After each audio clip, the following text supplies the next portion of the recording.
Hi friends, ಇವತ್ತಿನ video ಬಂದು Moti NX ಅವ್ರದ್ದು ಹೋಲ್ಸೇಲ್ ಫ್ಯಾನ್ಸಿ ಸ್ಟೋರ್ ಐಟಮ್ಸ್ಗಳನ್ನ ತೋರಿಸ್ತಾ ಇದ್ದೀನಿ. ಇವರ ಶಾಪ್ ಬಂದು ಬ್ಯಾಂಗ್ಳೂರ್ ಚಿಕ್ಕಪೇಟೆ ನಿಯರ್ ಮಾಮೂಲ್ ಪೇಟೆನಲ್ಲಿ ಲೊಕೇಟ್ ಆಗಿರುತ್ತೆ.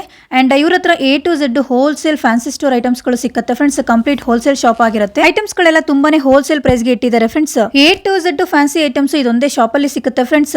ಲೈಕ್ ಸರ, ಬಳೆ, ಓಲೆ, ಬ್ರೇಸ್ಲೈಟು, ಚೈನ್ಸ್, ಉಂಗ್ರ, ಕ್ಲಿಪ್ಸು, ಸೈಡ್ ಪಿನ್ಸು, ಮಕ್ಕಳಿಗೆ ಬೌಸು, ಹೇರ್ ಬ್ಯಾಂಡ್ಸು ಅಂಡ್ ಜಡೆಗಳು ಸಿಕ್ಕತ್ತೆ ಫ್ರೆಂಡ್ಸ್. ಸ್ಟಿಕ್ಕರ್ ಸಿಕ್ಕತ್ತೆ, ಇಮಿಟೇಷನ್ ಜ್ಯುವೆಲ್ರಿಗಳು ಸಿಕ್ಕತ್ತೆ, ವಾರಂಟಿ ಒಡವೆಗಳು ಸಿಕ್ಕತ್ತೆ and bridal sets, wedding sets, beads ಹಾರಗಳು, ಸ್ಟೋನ್ ಕಲೆಕ್ಷನ್ಸು, ಈ ತರ ಸಾವಿರಾರು ವೆರೈಟೀಸ್ಗಳು ಇದೊಂದೇ ಶಾಪಲ್ಲಿ ಅವೈಲೇಬಲ್ ಇರುತ್ತೆ. ಎಲ್ಲಾ ವೆರೈಟೀಸ್ ಅಲ್ಲೂ ನಿಮಗೆ ಸಾವಿರಾರು ಕಲೆಕ್ಷನ್ ಸಿಗುತ್ತೆ ಅಂಡ್ ಲೋ ಪ್ರೈಸ್ ಇಂದ ಹೈ ಪ್ರೈಸ್ ವರ್ಗು ಕ್ವಾಲಿಟಿ ವೈಸ್ ಪ್ರೈಸಸ್ ಡಿಪೆಂಡ್ ಆಗಿರುತ್ತೆ. ಇದು ಕಂಪ್ಲೀಟ್ ಹೋಲ್ಸೇಲ್ ಶಾಪ್ ಆಗಿರೋದ್ರಿಂದ ಸಿಂಗಲ್ ಪೀಸ್ ಅವೈಲೇಬಲ್ ಇರೋದಿಲ್ಲ friends. Packet to bundle to ಬಂಡಲೇ ಪರ್ಚೇಸ್ ಮಾಡ್ಕೋಬೇಕಾಗುತ್ತೆ. ಇವ್ರದ್ದು ಒಂದೇ ಶಾಪ್ ಅಲ್ಲಿ 3-4 ಶಾಪ್ಗಳು ಇದಾವೆ ಫ್ರೆಂಡ್ಸ್. ಗ್ರೌಂಡ್ ಫ್ಲೋರ್ ನಲ್ಲಿ ಇಮಿಟೇಷನ್ ಜ್ಯುವೆಲ್ರಿಗಳು, ವಾರಂಟಿ ಒಡವೆಗಳನ್ನ ನೋಡಿದ್ರೆ ನೀವು 3rd ಫ್ಲೋರ್ 4th ಫ್ಲೋರ್ ಅಲ್ಲೆಲ್ಲ ನೀವು ಫ್ಯಾನ್ಸಿ ಐಟಮ್ಸ್ ಗಳನ್ನ ನೋಡಬಹುದು. ಕಲೆಕ್ಷನ್ಸ್ ಗಳನ್ನೆಲ್ಲ ಸಪರೇಟ್ ಆಗಿ ಇಟ್ಟಿದ್ದಾರೆ. ಬಿಂದಿಗಳೇ ಸಪರೇಟ್, ಕೊರಿಯನ್ ಐಟಮ್ಸ್ ಗಳೇ ಸಪರೇಟ್ ಅಂಡ್ ಇಂಡಿಯನ್ ಐಟಮ್ಸ್ ಗಳೇ ಸಪರೇಟ್ ಅಂಡ್ ರಿಬ್ಬನ್ ಕಲೆಕ್ಷನ್ಸ್ ಗಳೇ ಸಪರೇಟ್. ಅದರ ಸಪರೇಟ್ ಆಗಿ ನಿಮಗೆ ರೆಡಿ ಮಾಡಿ ಇಟ್ಟಿರ್ತಾರೆ. ನೀವು ಆರಾಮಾಗಿ ನೋಡಿ ಪರ್ಚೇಸ್